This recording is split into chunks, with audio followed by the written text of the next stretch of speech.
Praise lord. ఈరోజు దేవుని మాట యోహాను సువార్త 16:32. తండ్రి నాతో ఉన్నాడు గనుక నేను ఒంటరిగా లేను. ప్రభునందు ప్రియులారా, యేసుక్రీస్తు ప్రభు చెప్తున్న మాట ఇది. మనుషులందరూ వదిలేసినా నేను ఒంటరిని కాను. నాకు మీరందరూ చాలా దగ్గరగా ఉన్నారు, కానీ కొన్ని సమయాలలో లేకపోతే ఒక గడియ వస్తూ ఉంది, అప్పుడు అందరూ దూరంగా వెళ్ళిపోతారు. అయినా నేను ఒంటరిని కాను, తండ్రి నాతో ఉన్నాడు అని స్పష్టంగా యేసు ప్రభు చెప్పారు. ప్రియులారా, సిలువ వేయబడినప్పుడు దగ్గరగా చాలామంది ఉన్నారే, ప్రజలు కూడా వెనకాల వస్తూనే ఉన్నారు.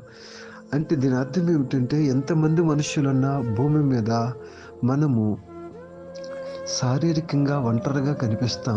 యేసుక్రీస్తు ప్రభు కూడా అలాగే సింగిల్గా కనిపిస్తున్నాడు, కానీ ఆయన అంటున్నాడు తండ్రి నాతో కూడా ఉన్నాడని. ప్రియులారా, యేసుక్రీస్తు ప్రభు మనతో యుగ సమాప్తి వరకు కూడా ఉన్నాడు. మనము ఒంటరులము కాదు.